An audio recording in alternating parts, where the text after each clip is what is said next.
welcome to everybody. Annual meeting. I've been the chair now for 5 years. I have to say it's the first time we tried to run this particular meeting this way, and should be interesting. The agenda I hope you'll find interesting as well. Essentially, I'll lead off and do a review of 2019-20. Now, although we've not long published the accounts for 2019-20 and the annual report, it feels like a generation ago for obvious reasons. So I'll also try and just make the connection with the current time in 2020-21. Following me, you'll have Elizabeth Pask, our Director of Clinical Services. Liz will talk you through the clinical response to COVID-19, followed by Helen, who will then pick it up in her capacity as Chief Exec on the future direction and the work we've been doing, looking forward, planning for the future. And then the final session, as I've alluded to, will basically be a Q&A. I'll attempt to facilitate that session at the end. So into the review of 2019-20, what I intend to cover in this is I'll brief you on the organisational changes. There's been quite a lot happening there. Talk a bit about our clinical services and delivering our strategy. And as you'll see, it's interesting because the strategy we're talking about, we put together back in 2017. So some observations there for you about how we progressed along that track. Then I'll look in more detail at the financial position of the hospice at the last year end of March. But I'll also update you on the 2021 financial outlook as well as making a few comments about the future in general. So in terms of change, we started the year with quite a lot of change at the board level. That was pre-planned. We advertised during the back end of 2019 for new trustees. And as a result of that, we had 5 new trustees joined us effectively in December. They were well into their getting to know the organisation period when we all went on to lockdown. So I think on behalf of them, I can say they've had an interesting year so far. Sarah Fuel joined us. She's currently the chair of fundraising and marketing. Debbie Perry has joined us and she's focal point for our digital strategy. Amy Reeve, who's joined us, has been instrumental in driving our strategic plan this year, which has been very, very helpful indeed. Ian Williams has come in and dropped into one of the hot seats really, which is the chair of the trading board, looking after all our retail arm. And obviously with what's been happening this year, a very full job. And Terry Philpott has come in as chair of finance and risk, again, another interesting area this year. One of our previous trustees who took up the role as vice chair, that's Sandra Reddy, in addition to chairing the people committee. Also ongoing, we've got Julie Quinn, who chairs our clinical quality and education committee, and Keith Warnell, who's on a number of the key committees. Also notable in that period, we appointed a new chief executive where Helen Glenister went into the role. Previously, most of you will recall, Helen was trustee and vice chair. So if we look at it more from organisational change in the executive team, Helen, CEO, formally appointed in March. Thompson's our Director of Finance and Resources. David Badger was last year the Director of Fundraising and Marketing, picked up trading as well in March, so he's the Director of Income Generation and Marketing now. And Elizabeth Pask, Liz is Director of Clinical Services, has been with us for a wee while. Becky Turner is a very interesting appointment to highlight. It's the first time we've actually had a joint role at this level of seniority with Garden House Hospice. So since July 2020, Becky joined us and we basically have one people director for the 2 hospices. And that's proven to be a really interesting move. It's worth at a meeting like this, just sort of stepping back a little and just basically remind ourselves what we're all about. And we're in the business, according to the purpose of the charity, of providing palliative care and support for those suffering from life-limiting illnesses as well as support for families and carers across the boroughs of Welwyn, Hatfield, Broxbourne, and the district of East Hertfordshire. And back in 2017, as a team, we got together as a trustees executive team, and we constructed a strategy then, which had 4 main themes within it. And I'll dwell on a couple of those in order to illustrate the progress that we've been making. Essentially, the themes were more, support and care for more people, earlier, reach people earlier, enable them to live as well as possible for longer, educate, share and leverage our educational experience and expertise, and collaborate and build partnerships to deliver effectively. And if you look at the impact of that strategy since we rolled it out, look at clinical services, the increased numbers of people who've actually used our service over that period, we were well below 1,500 in March 17, and we're just under 2,500 now in March 20. And all the evidence of the demographics in our area suggests that that's a number that, in terms of potential, just needs to keep rising.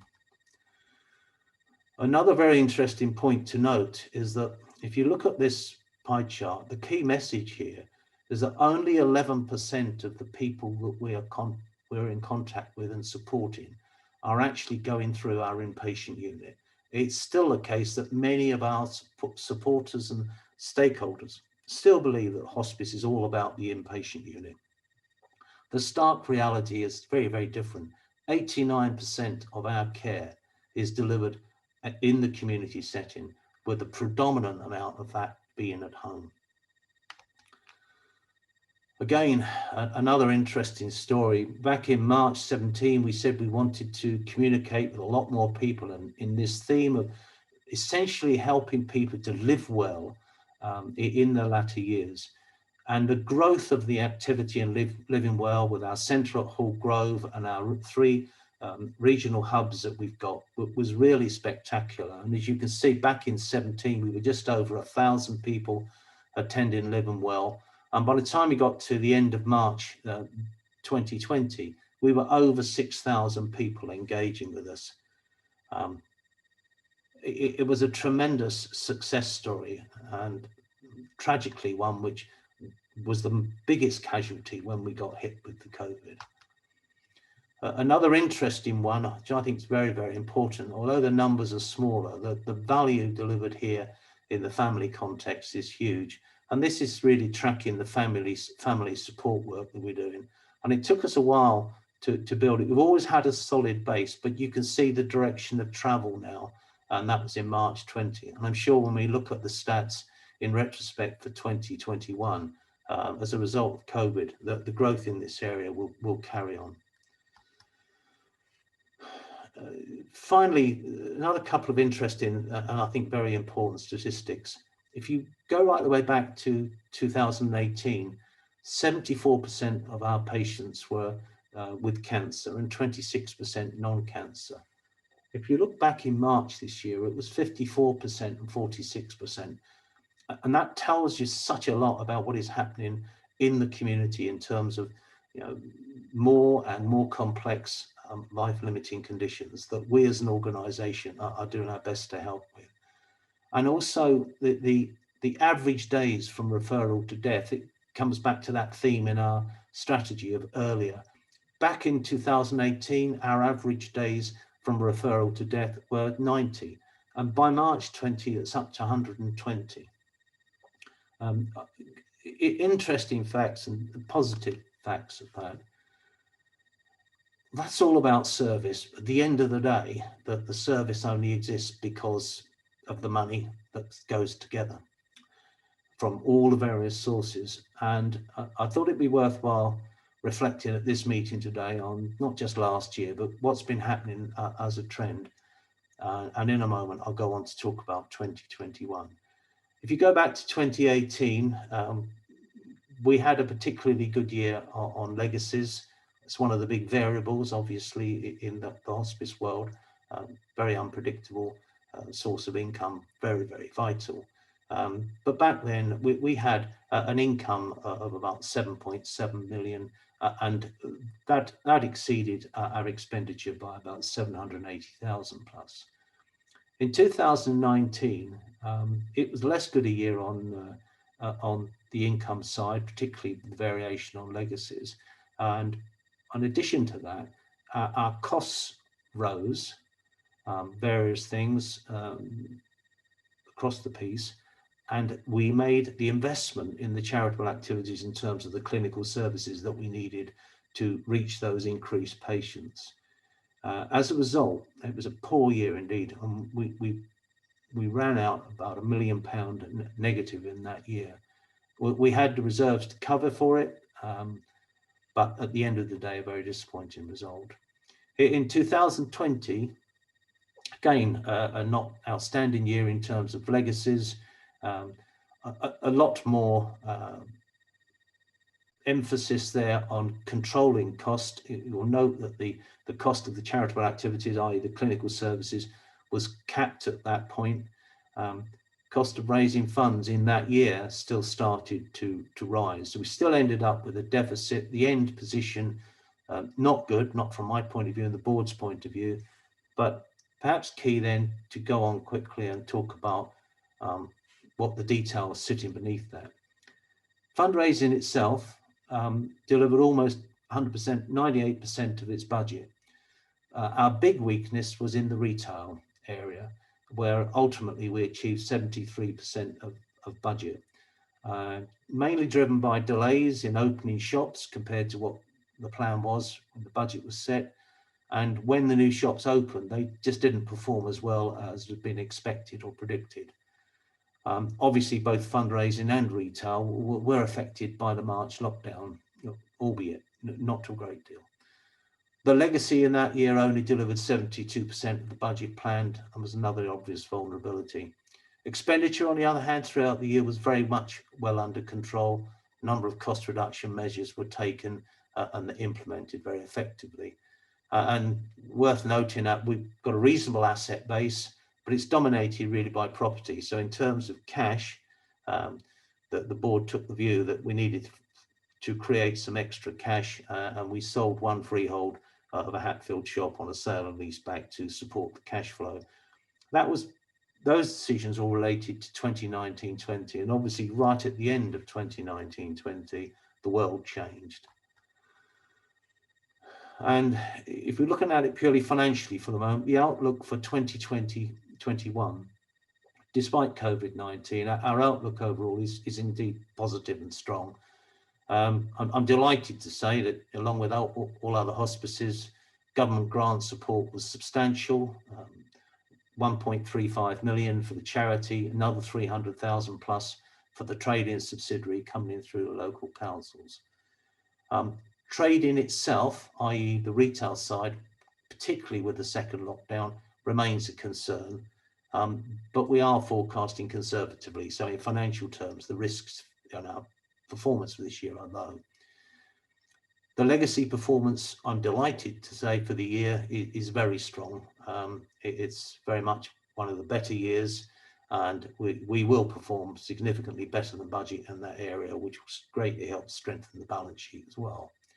So overall, we are looking at a break-even performance for the year, albeit with the obvious caveat about yet unknown COVID impacts. But at the moment, with what we can see, a strong break-even performance and with further strengthening of the balance sheet at that.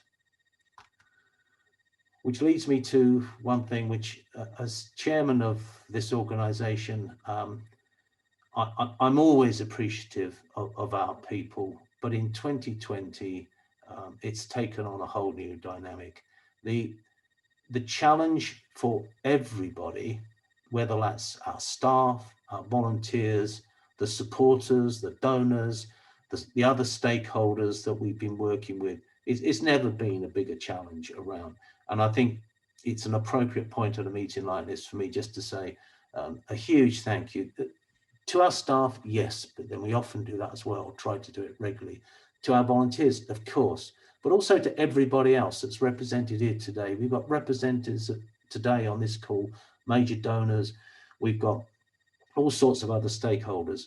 And if anything has epitomised team effort and teamwork this year, has been it. So a huge sort of thank you and well done to all of the people involved with Isabel Hospice from myself on behalf of the board. So then to the future.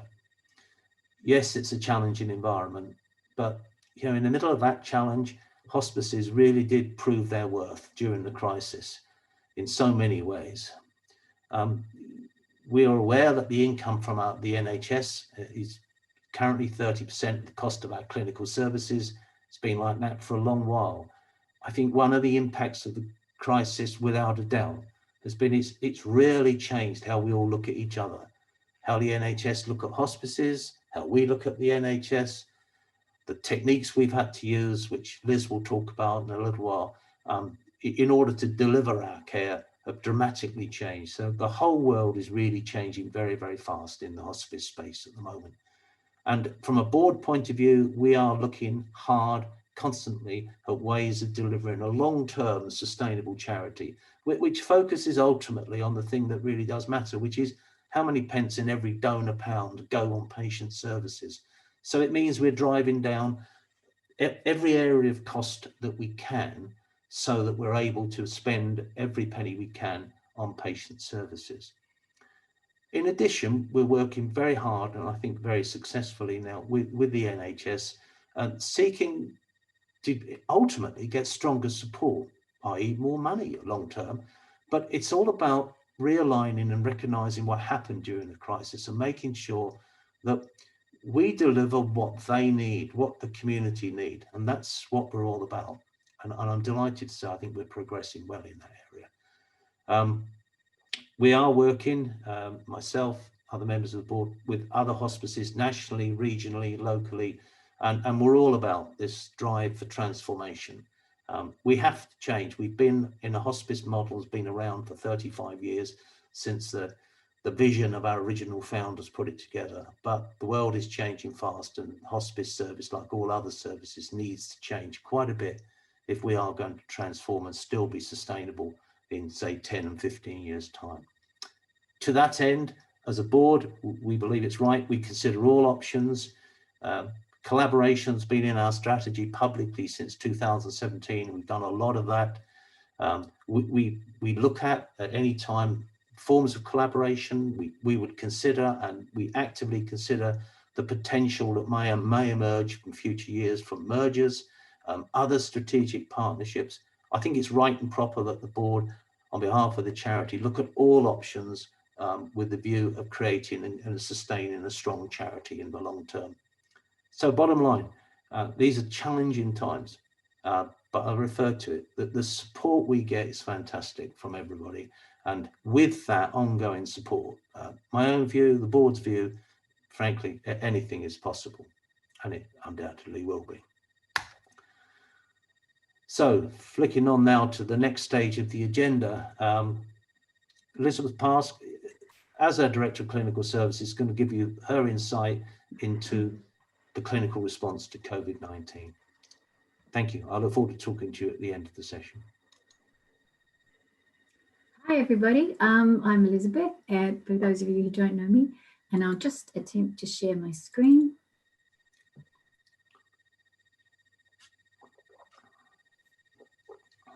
All right, so I think that you can all see that, yes? Okay, so I'm going to talk to you about what happened in March.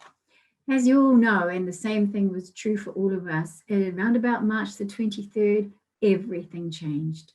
COVID hit, it had been coming for a little while. COVID hit us, we were all sent to work from home wherever possible. Infection prevention and control, which is very much at the forefront of everything we do anyway, suddenly became absolutely central. There was increased fear amongst our staff and our patients, and there was a lot of increased pressure on beds and services right across the system. But at Isabel, our commitment to patients remained unchanged. So how did we cope? What did we do? In the inpatient unit, we opened 6 extra beds for 3 months, and these were reduced to 2 extra beds for a further 3 months, funded by the NHS. In order to staff these, we had to redeploy staff from every other area that we could, and we developed a rapid training program for healthcare assistants.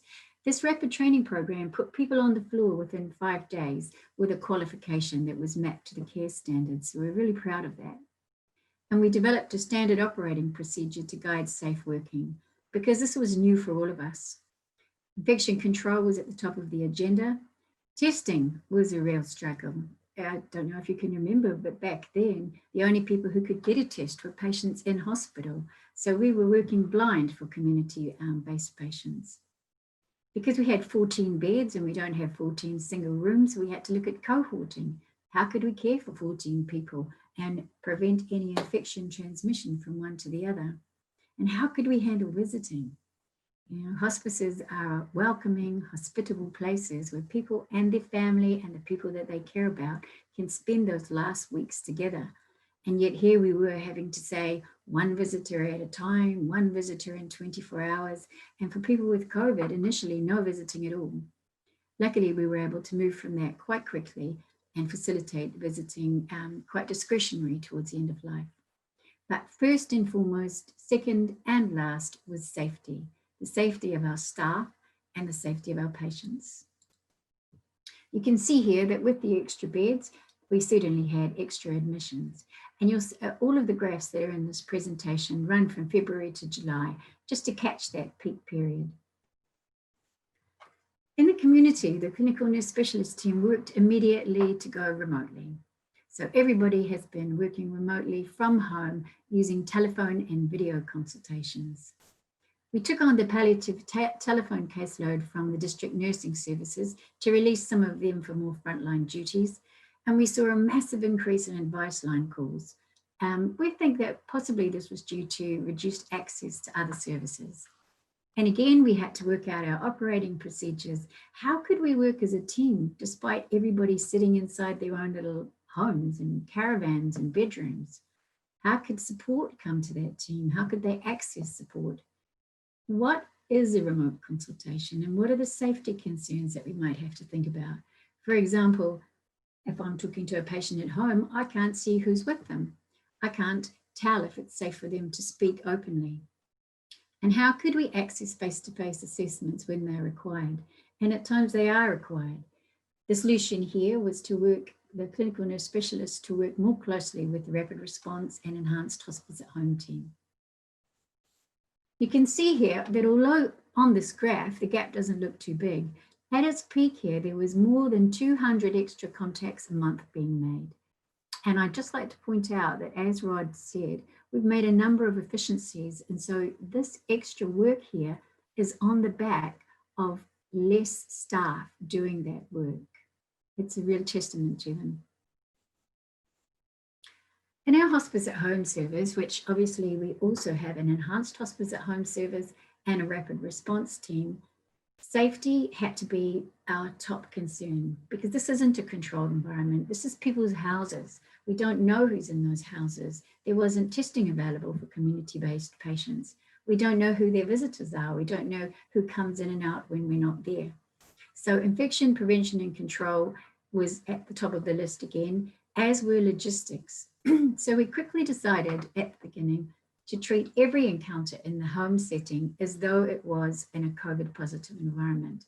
So our staff have used PPE from the outset, but we had to consider what happens to the waste products of that? What happens to those masks and those gloves and those aprons?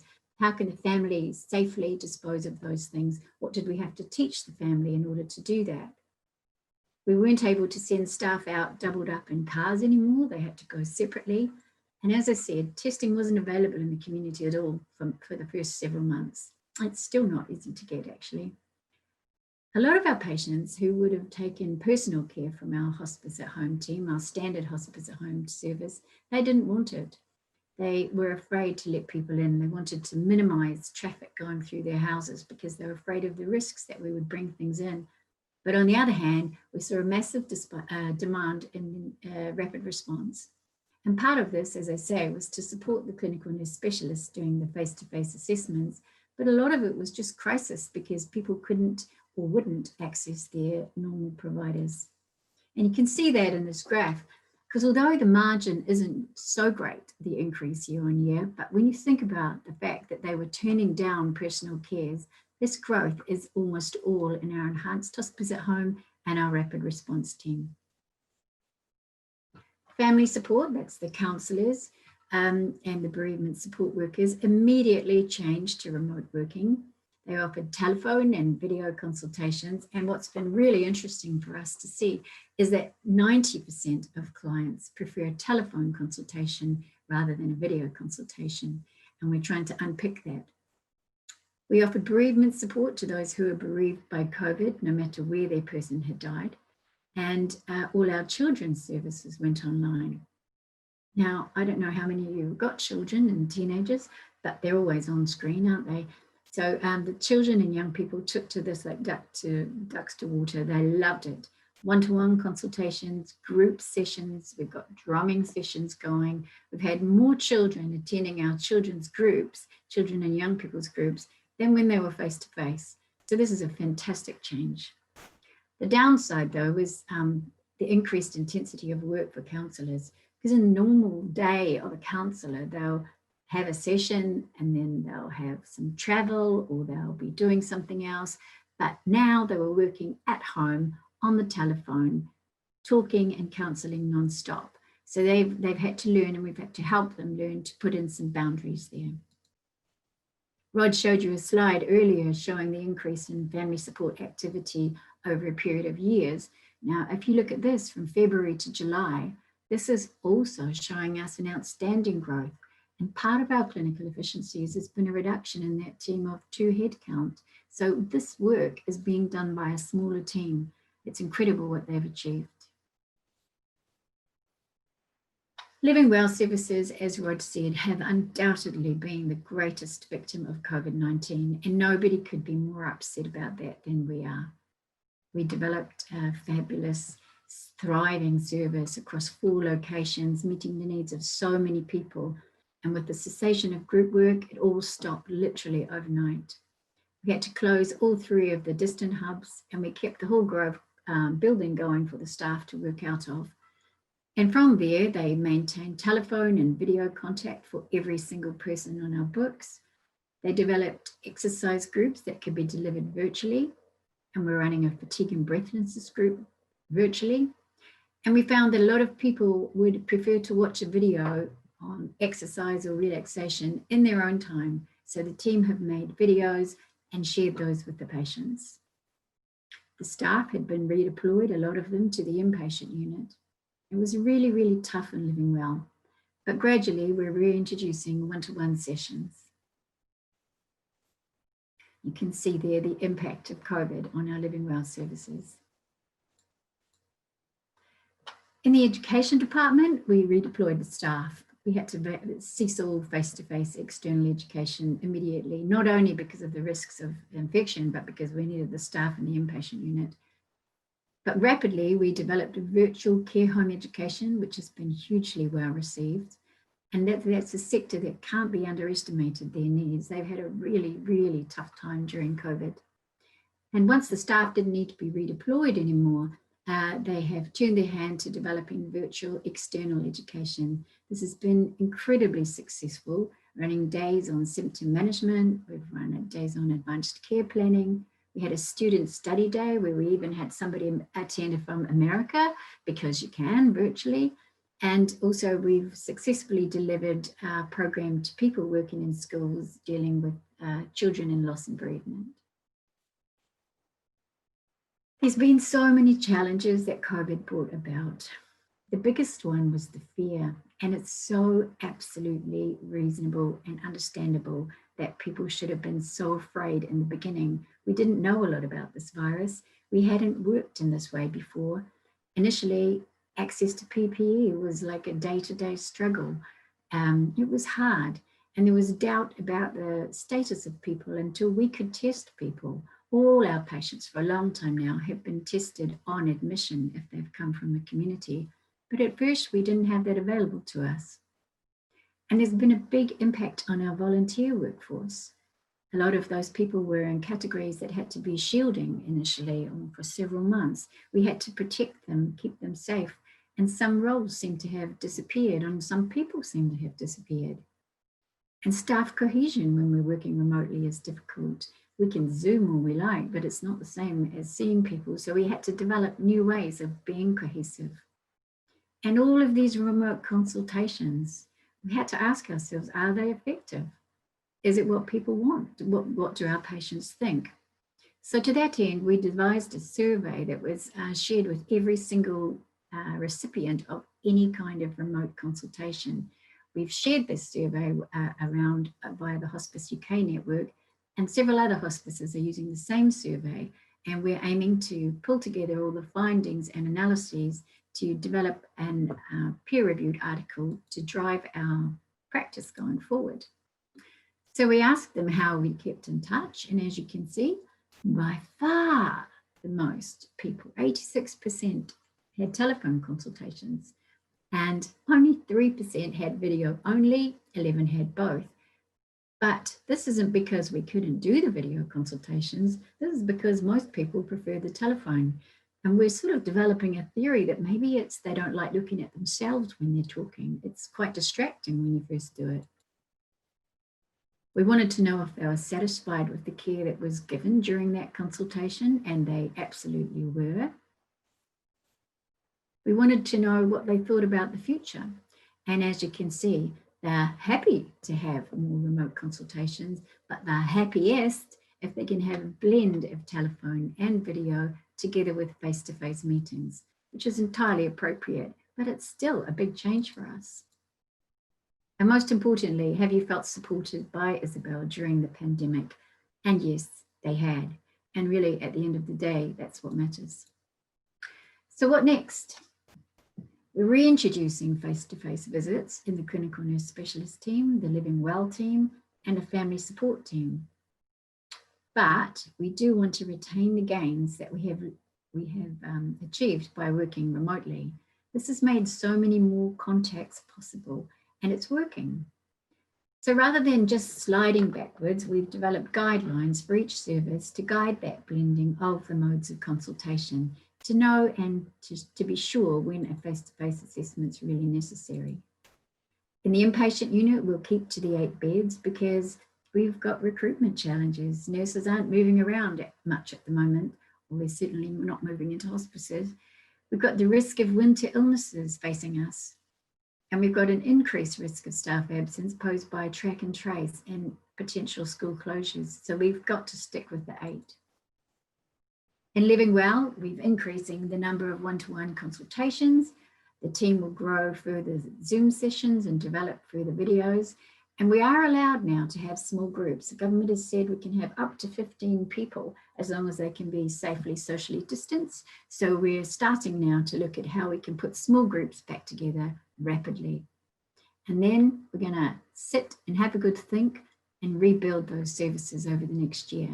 And we're going to seek to see if we can get some of these funded, because that 6,000 attendances Rod mentioned is completely unfunded other than by charitable donations.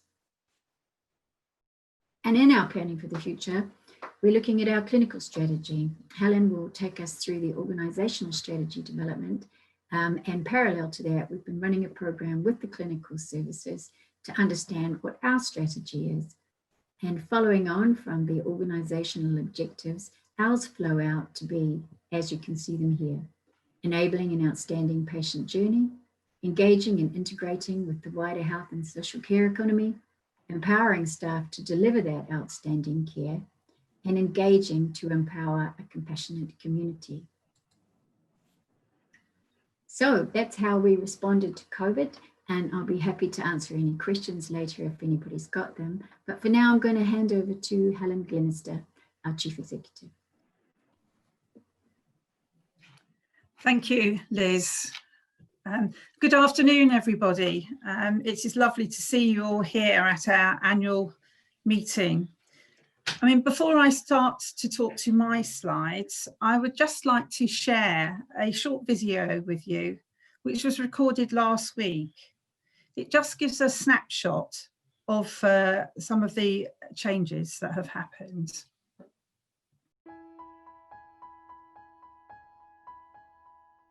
We have changed from being a drop-in centre to a drop-off zone. We've created a booking system and organised a quarantine area. We've had to find extra storage and recruit extra volunteers. And we are now working outside in all weathers.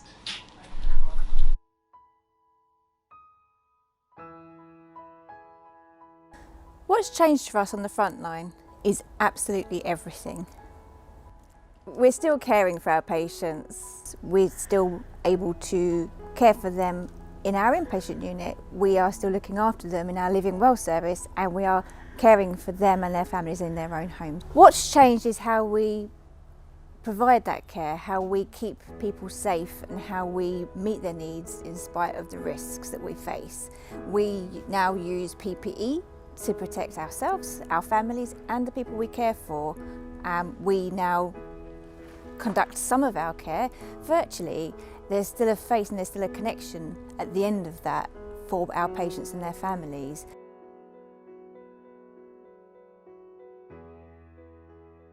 What's changed for us is every aspect of how we fundraise.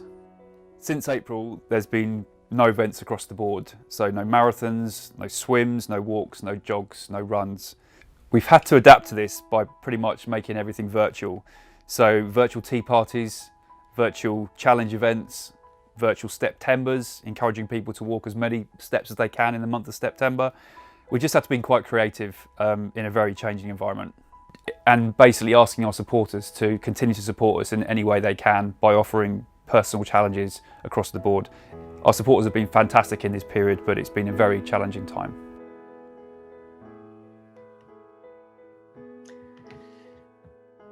So that was recorded at the beginning of last week, and obviously we've had further changes since then with the national restrictions and had to close our shops.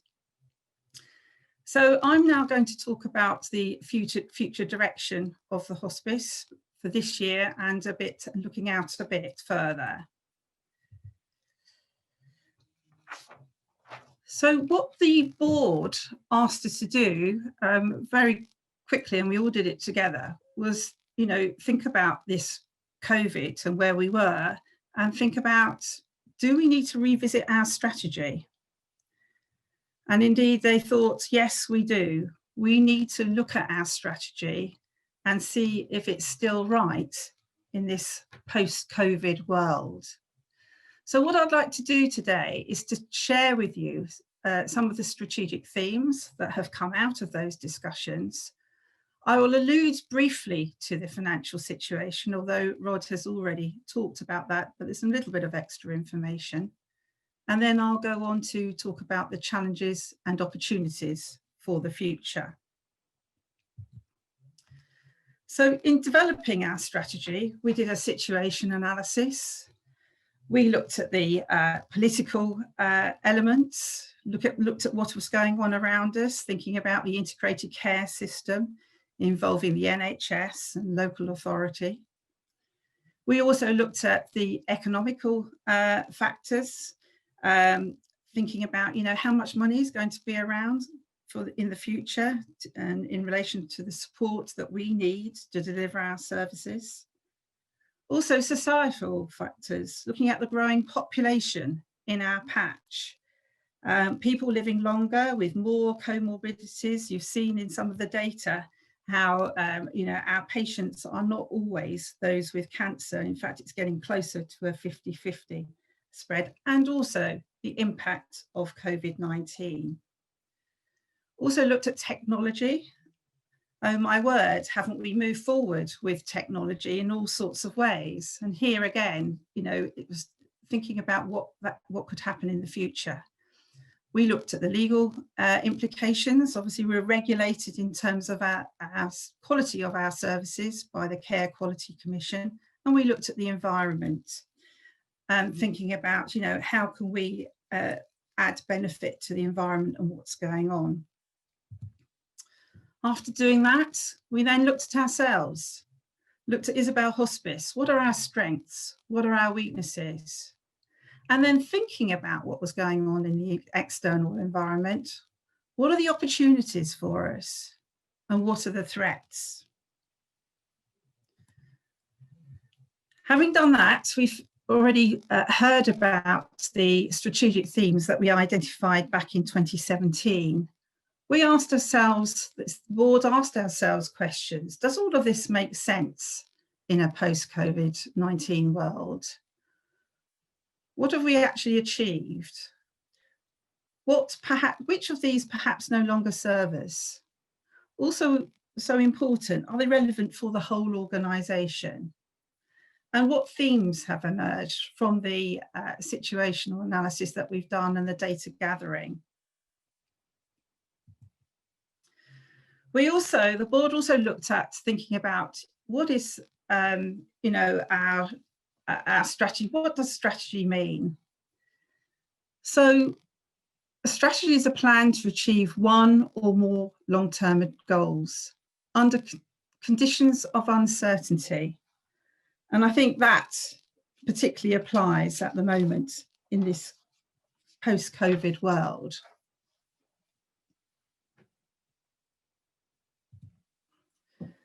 So having reflected on all of this and all the analysis, we then came up with 3 strategic themes, and we call them the 3 E's. Empower a dynamic, agile organisation to include being financially sustainable and resilient. Enable an outstanding organisation that delivers care in any setting and is seen as a leader in our fields. And engage with stakeholders and partners and each other. We thought about our vision. Before, we had quite a long vision about making great changes in the community. But when we came back to looking at this, we felt our vision was outstanding palliative care for all, through empower, through enabling, and through engagement. And what I'd like to do here is to take us through the 3 strategic themes, identify the challenge, some of what we are doing, what we want to do, and looking at the measures of success. And yes, it's quite a way out, and we will be revisiting this strategy as we go, as we do every year. But this is what we were identifying when we did this work over the summer. So the challenge for us is that we cannot generate sufficient income to cover the costs of the ever increasing need for our services, doing what has worked in the past. Isabel Hospice as is cannot sustain the anticipated growth that we recognised when we did our situational analysis. And our workforce needs to be empowered and driven to enact change. With all our strategic themes, we're thinking about what we're delivering, what we're doing, but also thinking about the organisation. So the theme is to have a dynamic, agile organisation, as I've already mentioned, that is being financially sustainable and resilient. And what we will do is really look at our workforce, develop a skilled and focused workforce, thinking about our staff and volunteers, and be taking decisions based on high quality data to really drive informed decisions. We may need to charge for non-core services. That's something else that we certainly will be exploring. But we also will be looking at how we can be efficient with costs and expenditure, increase our income, reduce our operating costs, and also have a governance structure that really can ensure that it supports agile business. I'm thinking about succession plans for our employees, because some have been with us for quite a time. What we want to achieve is a diversified income stream, looking at other opportunities rather than just the fundraising and different fundraising methods, and also the contribution from retail. We did identify sort of targets for fundraising, 3 million per year. We identified excluding legacies and a trading contribution in excess of 1 million per year. But we also want to increase the numbers of active volunteers so that we've got 75%. We just put that as a working target, and also understand our volunteer requirements because they're so important to us. And then thinking about our employees, want them to be satisfied, and we'll develop our KPIs, which we do measure, but wanting to see improvements. We also want to have expenditure that's no more than 80% of income and have free reserves. I mean, that's been that is really important, because as COVID-19 has demonstrated to us, you're not quite sure what is round the corner. So in terms of the enable strategic objective, our organisation needs to be outstanding in everything we do. This is the challenge. Specialist palliative care will remain our core, which, as Rod shared with you, that is in our objects for the charity. But we also need to leverage new technology to reach people in new ways and improve our business at every level.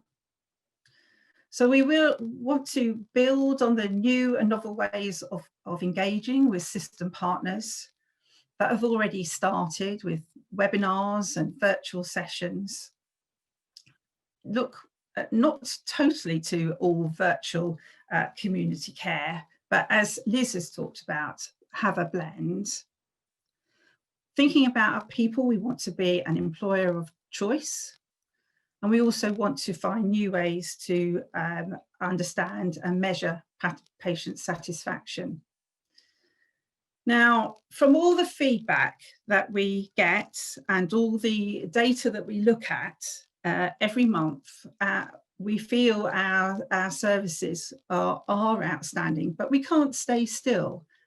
Things move on. So we want to continue to deliver outstanding services with really good patient satisfaction feedback. As you can see, we already have had some of that, particularly in the new following the changes that we have introduced. We really want to focus on 4 key areas. We've just done the staff and volunteer survey and make sure we improve on those. And perhaps we, explore having 60% of our consultations being virtual so that we can get to more people. And our donors and our supporters are so important to us.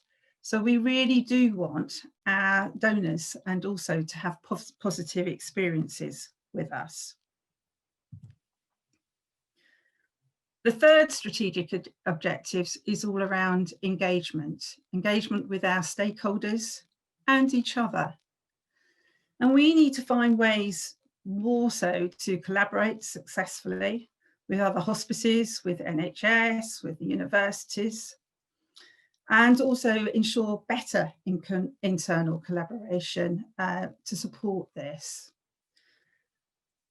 We've already talked about the work that we've been doing with Garden House Hospice Care.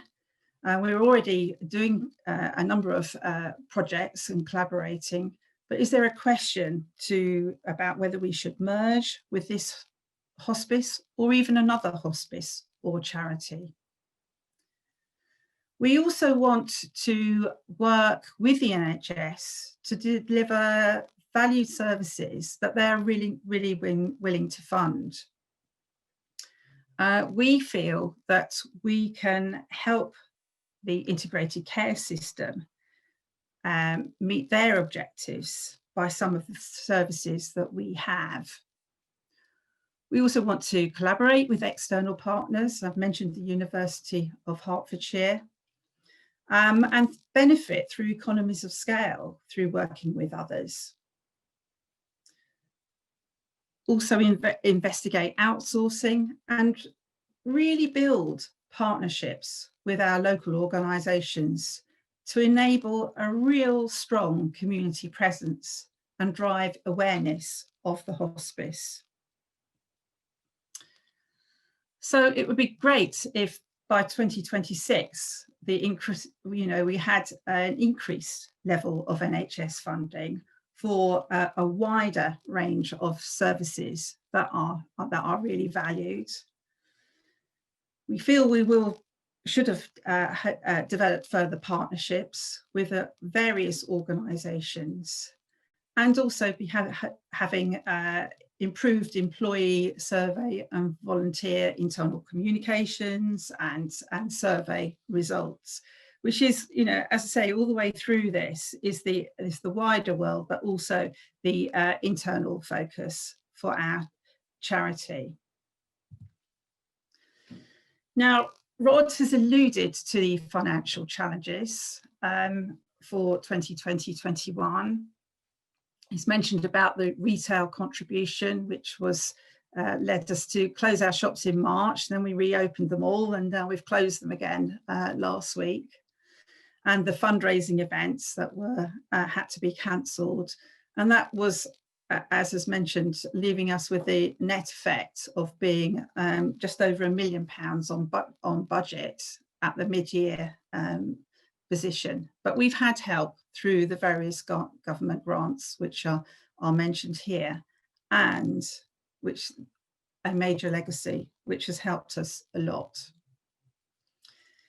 Expenditure we keep those well under control, thanks to Thompson, our Director of Finance and Resources. We keep those very well under control. And our net position we were predicting back in September was about break even. However, with the recent changes, we're now reforecasting. I think we're on our 6th reforecast of what's likely, how we're likely to end at the end of the year. And I just wanted to share with you this slide. This is fundraising for the first 6 months of this financial year compared with the same period last year.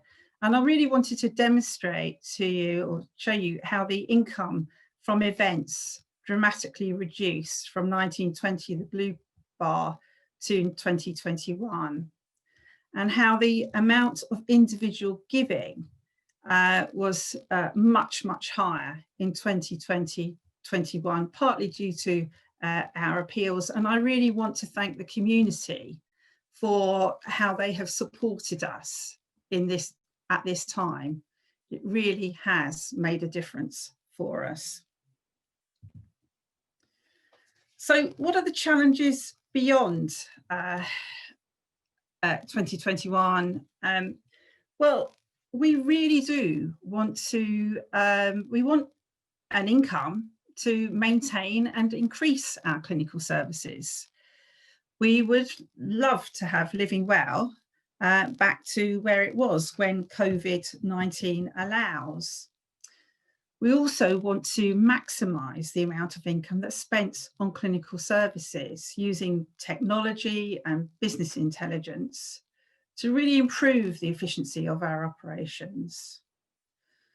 Look at outsourcing and explore shared services. As has been mentioned, we've started having a shared people service with Garden House Hospice Care. We're looking to see how that's going to work.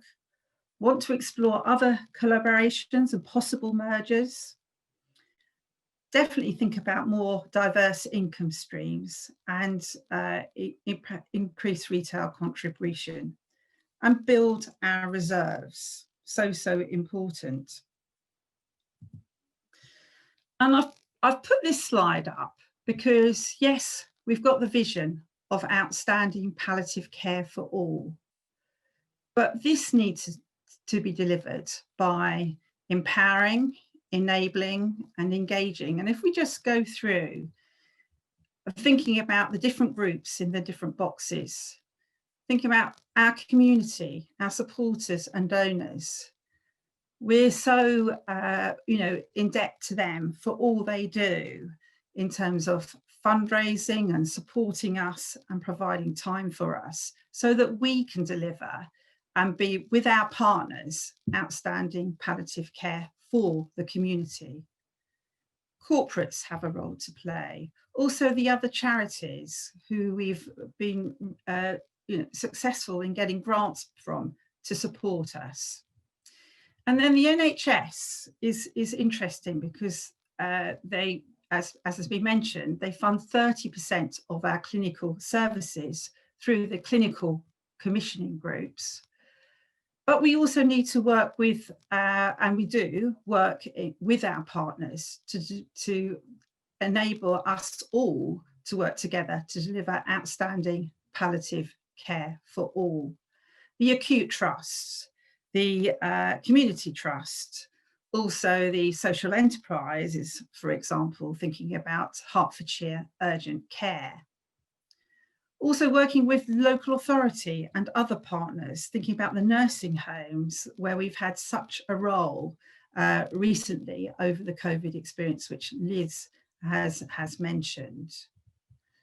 But all of this isn't possible without our Isabel Hospice people, our staff and volunteers, and we need to work together to empower and enable and engage them in the work as it goes forward, so that we can provide the best support for the patients and people in Eastern Hertfordshire. When we wrote out and mentioned that we were going to have this annual meeting, we did ask what people would like to hear from us, and these were the main themes. So I hope we've covered off what people want, looking at the impact of COVID-19, looking at how we changed our services, retail activities, our financial position, major challenges for the board and how the board sees the future, and our future strategy as we manage all the challenges.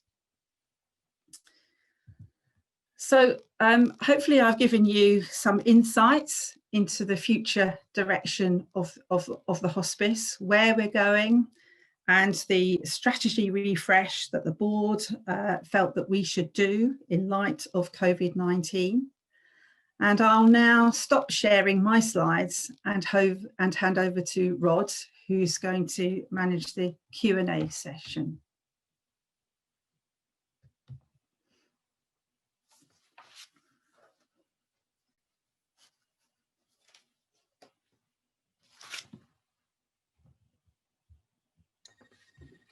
Start again.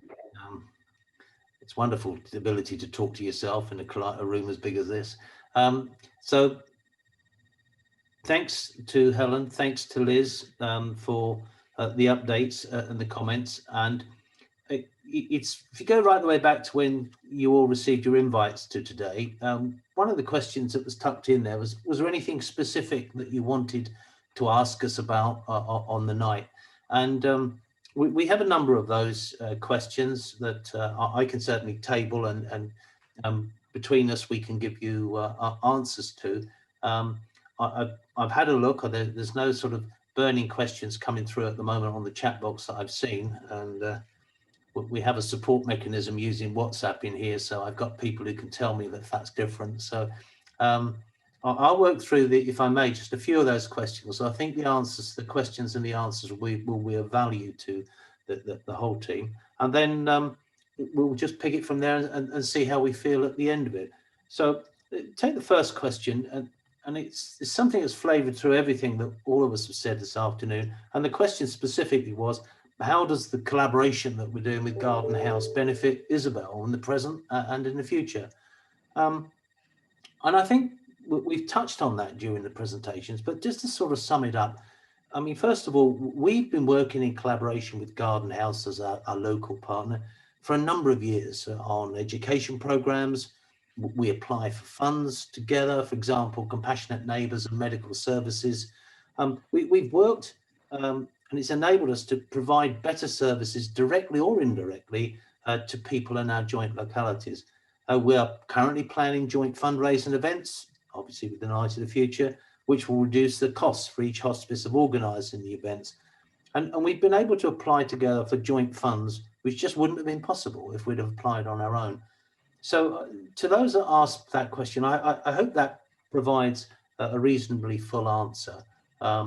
It's a positive thing, collaboration. It's been an important part of what we've been doing now for some years, and will undoubtedly be a big part of the future in some form. The second question was very different. It was, how will the senior leadership team ensure that we're keeping in touch and we maintain our fellowship while home working? Now, this is clearly a sort of an internal team issue, but it's a really important one for all of our staff and volunteers. So maybe I could just go straight back to Helen on that one and invite her to comment, please. Yes, absolutely. I think we have learned through the last few months about management and keeping in touch remotely. In terms of going forwards, after the current restrictions, we will be looking at further how we can have more contact and have more presence in the office, perhaps on a rotational basis. And this is very much on the executive team agenda as we go forwards. Virtual is fine up to a point, but also it's important to have that personal contact. Thank you, Helen. One of the other questions, which just almost shows the diversity of our organisation, and it's an important question for many. It's a simple one. When will our drivers be able to return? It's one of the things we forget. We had a whole fleet of really enthusiastic drivers. With COVID, it all stopped. And interestingly, simple as it is to ask the question, it's actually a very difficult one to answer. Because if you heard from Liz and Helen, our living well services have been much reduced. And we're going to have to think hard now about whether we're able to have drivers in the short and longer term. It's going to all depend on how the whole COVID thing ultimately gets solved. In the meantime, what we've been saying to people, and we'll invite saying for others, you know, if you were a driver or if some other volunteer in this time of flux, if there's anybody who has an inclination to volunteer, then what we really would invite you to do is come and have that chat to see whether or not there's a different role that maybe you've never thought about, which we desperately need the help on. So I think, you know, again, back to this impact of COVID thing, it's caused us to change. It's changed something we've been proud of for years, but it gives us an opportunity perhaps to re-engage with people in a different way. Next question we had, quite a lot of people asked about this, and because we've mentioned about increasing the percentage of the clinical service we provide that would be supported by the NHS or other statutory bodies, and what's a reasonable expectation on our part. And just sort of sum that up, we think this is all about people valuing the NHS, local authority, valuing what we're doing. And maybe that requires us to be a lot more focused, not so much on what we as a hospice think we want or we feel we need to do, but we need to understand we're part of a broader, bigger NHS and local authority system. So the more we engage with that system, then we believe the more we will be valued. And ultimately, that value ends up being a bigger contribution in terms of NHS local authority support. So we think it's reasonable to look to increase from the current 30%. We don't have a figure in mind as where to go, but you know, moving it just by 10 percentage points over a couple of years is a significant achievement and has a big bearing on the services we can provide. So it's a very important area for us. And the final pre-prepared question we had, again, not quite predictably, I think, we mentioned it, we've mentioned it very openly today, and it says the question is, you mentioned one of your options under consideration is merger with another hospice. Why would that benefit us of hospice? Well, I hope the context in which we've mentioned this subject today, we've set to your satisfaction during the course of the last hour or so. I mean, it is about change. I mean, it's about recognizing that the pandemic has really hit every part of our national health care system extremely hard. And it's actually no different whatsoever for the nursing and support teams at our own hospices. As with most charities, hospices have faced substantial financial challenges and losses this year. And we've been looking at ways, as we explained all afternoon, to reduce our costs, diversify our income streams, and collaborate more successfully.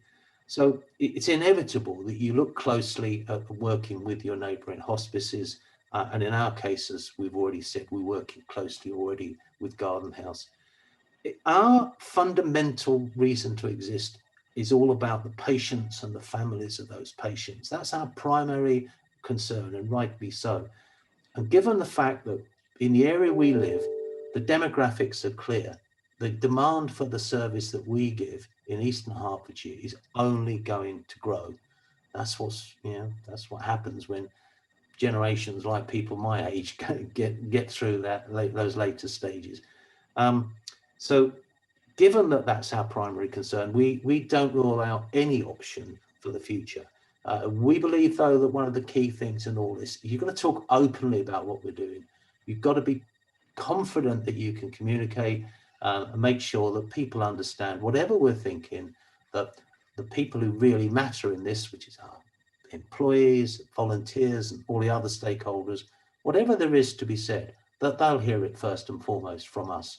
And as I said, at a recent session we had, if you've read it on social media before, one of us has said about it, it absolutely isn't true. It's a fact. I mean, we're all about trying to be open and honest in communication, and that's going to be very important with all the challenges we've got ahead. Now, those are questions that were pre-prepared. I think there's an opportunity now, if somebody would like to ask a question, with the help of my colleagues, they'll be able to see more faces than I can. At the moment, we still have 74 people on the call, and I can attest to the fact I can see about 20. So could I suggest that our administration team there have a look? If anybody would like to ask a question, please just put your hand up so we can see it, and then we'll go from there. And I can see one. There we go. That's predictable. I think that's Barbara, isn't it? But Barbara Doherty's sitting over there on one corner, I'm sure. So over to you, Barbara. Thank you, Rod. Thank you so much, everybody, for brilliant presentations. Before I ask my question, I would just like to thank the Board of Trustees and the senior management team, Helen, the fundraisers, and all the clinical staff, because I think over the past 8 months, what you've faced has been absolutely enormous. And I think you acted quickly with a very positive reaction to lockdown and the problems ahead.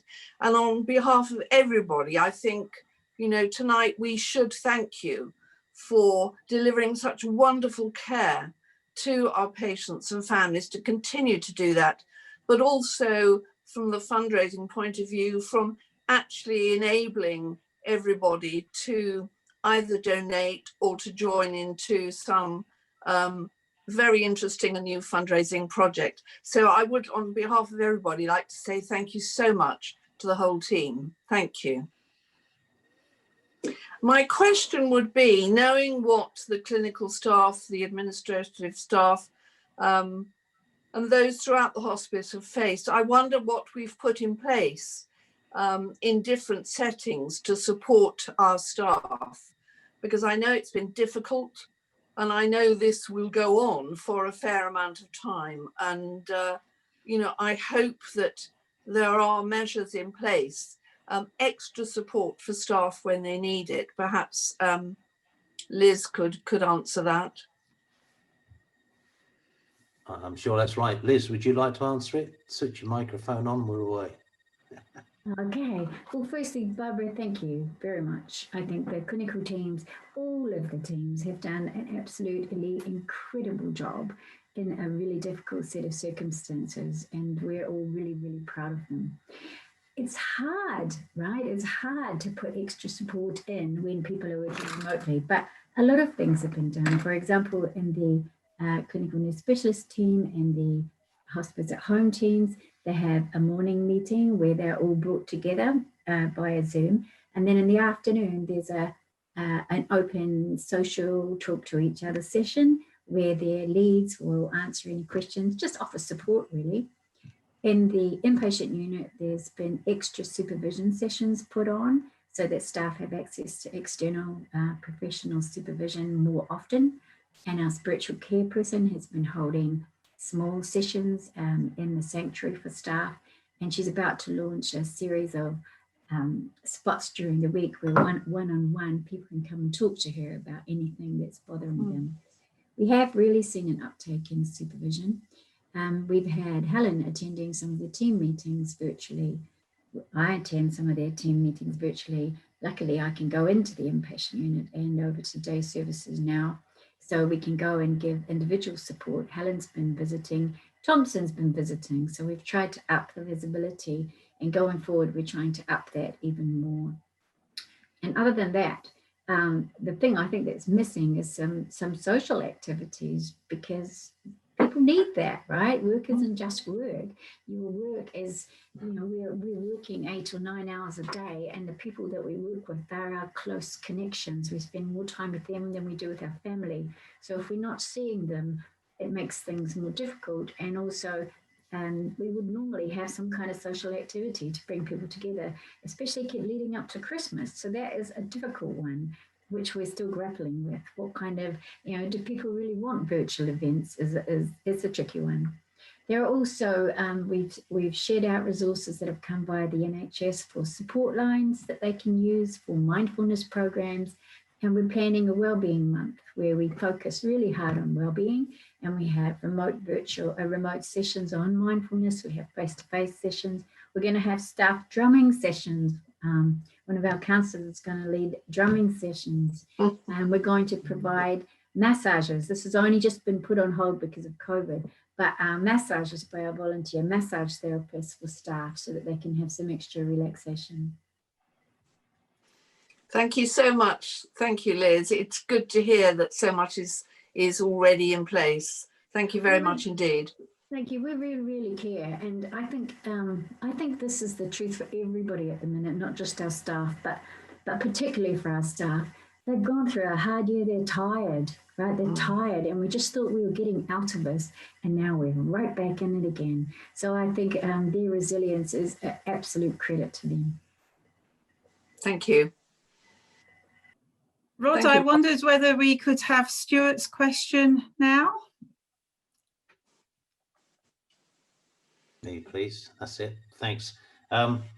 So we've got a question. In fact, there's actually 2 questions on the chat. So if I pick up with Stuart's question first, and this is very much one, I think, for both Liz and Helen. But the question is, I quote, "It's great to see that the stats of length of time from referral to death increasing from 90 to 120 days.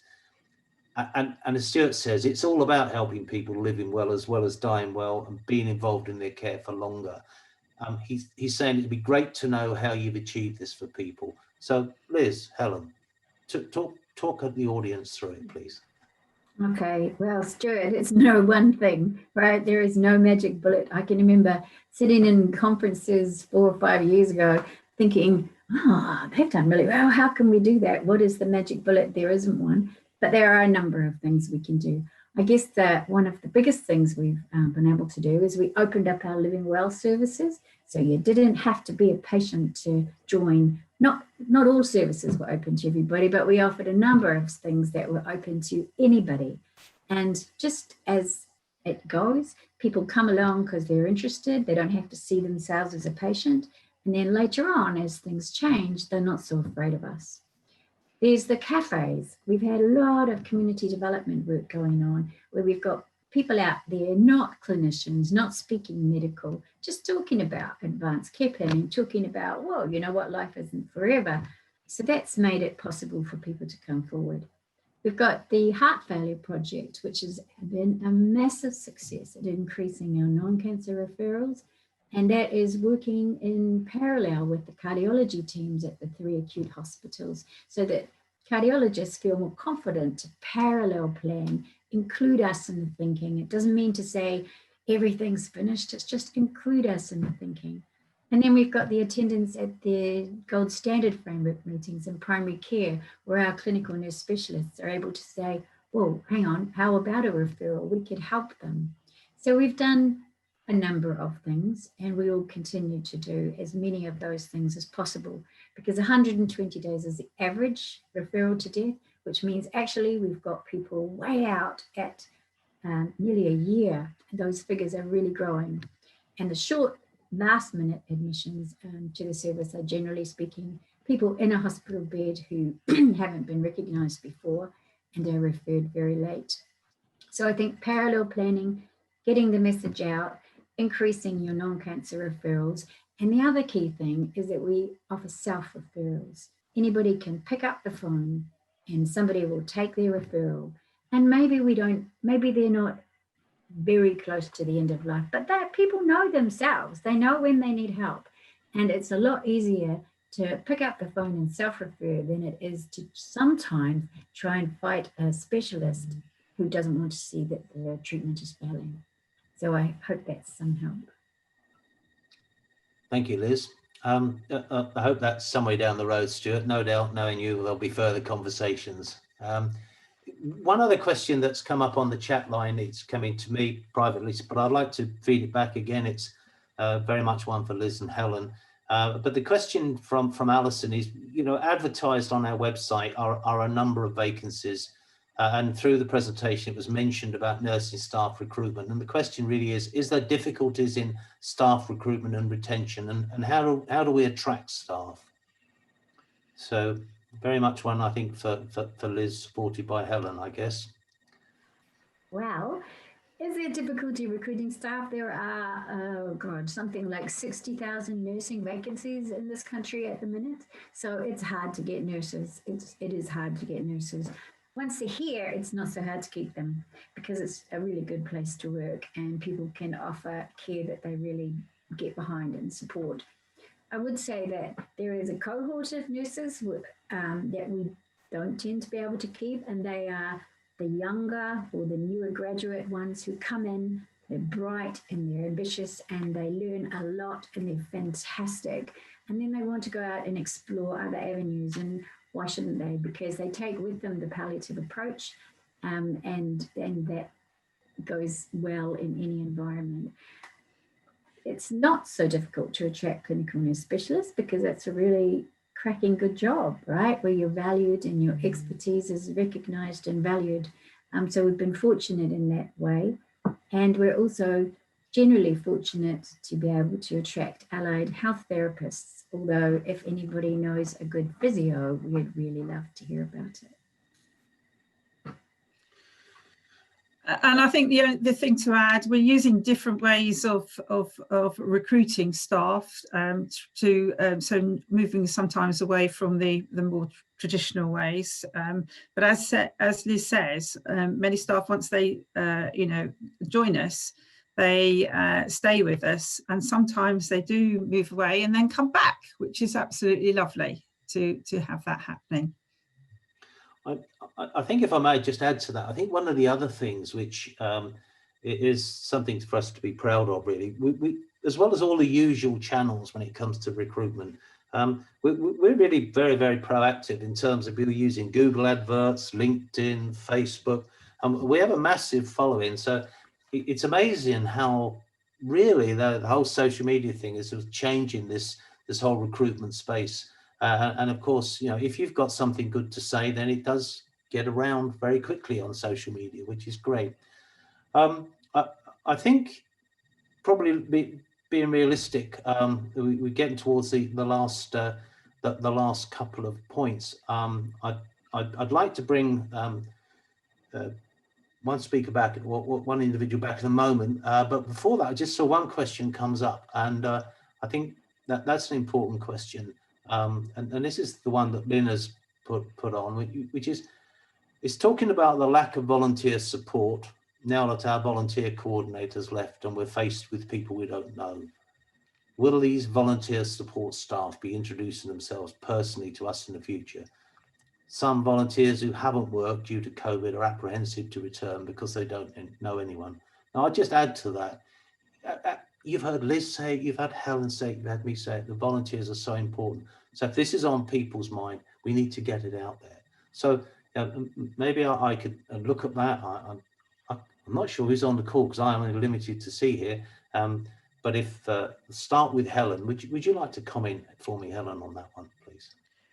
So this is on volunteers and volunteer coordination, the changes that have gone through in. And we've also got Becky on the call, so she may want to add to it. In terms of volunteers, we have lost a number of volunteers through the whole COVID-19 experience, and also our need for volunteers has changed. But we still very much value volunteers, and we, they really do. I think of them as our people resource with staff and who are so important. Through the shared service, we've had a restructuring, and we've got different people looking after our volunteers and being active in recruiting volunteers, and we're working through that process currently. Becky, is there anything you would like to add? Absolutely, yeah. I mean, Rod mentioned in there about the opportunity to meet Rakir and Liz, and they're actually holding weekly Zoom coffee mornings, that they're calling them, on a Wednesday. They were communicated in a recent communication that went to all volunteers. So if anyone does want to join those, if you email on the volunteer email address, Rakir and Liz will get back to you and make sure you get sent a link so that you can actually join those opportunities. And that's one opportunity to meet Rakir and Liz. But also, if you're not able to attend those for any reasons, then if you contact Rakir and Liz, they will definitely make sure that they have some kind of virtual meeting with you. And as soon as they can get to meet people face to face, then they will definitely be doing that as well. Well, thanks, team, for that. I think if it's all right with everybody, I think now would be a good time to try and bring the session to an end. But before we do, I would just like to introduce one last member of the audience so that he can say a few words. It's Robert Voss, who is the Lord Lieutenant of Hertfordshire, and I have to say, during this crisis, I don't think we've ever seen so much of the Lord Lieutenant's office, and the support has been really, really valuable. So maybe I can hand it over to you, Robert, to say a few words.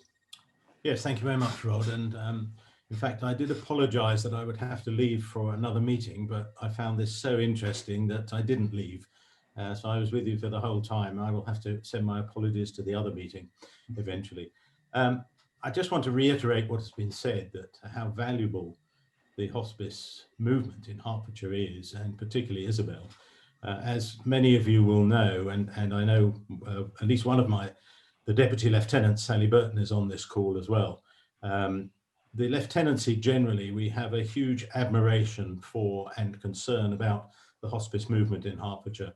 And what I feel really encouraged by is the way Isabel has led the discussions about cooperation with other hospices. And I know a lot of this is down to Rod, so I think he deserves a huge congratulations. As you rightly say, somebody rightly said, charities are going to find the next few months or years quite challenging. And I think looking at all the alternatives and all the possibilities is an absolute must. And the way that you are leading that, as far as Hertfordshire is concerned, is really most admirable. So on behalf of the county, really all I can do is thank you for what you're doing. Hopefully we will continue to pester you, as you say, Rod, and I hope you hear still more of us. We love our hospices. We know how important they are to the county, but to the local communities as well. We know their identities. The identity of each hospice is of prime importance. There are discussions, as you are aware, I'm chairing one in the new year about palliative care in the county, and things will change, but I really just want to say a huge thank you for what you're doing. I have nothing but admiration for what you're doing. Having visited you, I think I've said this before, when I first visited the first hospice in the county, being totally ignorant of hospice care, I thought a hospice was a place where you went to die. When I left, and when I left Isabel, I realized it's a place where you go to live. And I think that really, as far as I'm concerned, sums it all up. So once again, a huge thank you for what you're doing. I'm a great admirer. Well, thank you very much, Robert, and to all your colleagues and your compatriots in the office. We really value the support. I think, if I may take chairman's prerogative and say, I can't think of a better point on which to finish. I would just like to go back to the beginning, really, which is to say a sincere thank you to everybody that came along. I've done a lot of these Zoom calls. I suspect a lot of us had. One of the things about a Zoom call is that I always check how many people clocked on at the beginning and how many are still there at the end. And I have to say, our score rate today is remarkably good. And I'm aware of a few people who've apologized reluctantly for leaving. So I feel we've had a good session. I hope everybody else does. And we have many ways of keeping in touch with us. And I've just urged you to do that. And I look forward, actually to next year's event, really, when we can look back and see all this crisis behind us and start to think about whatever people like to call a new normal. So with that, I call the session to an end. Thanks to everybody. Have a good evening. Bye-bye now.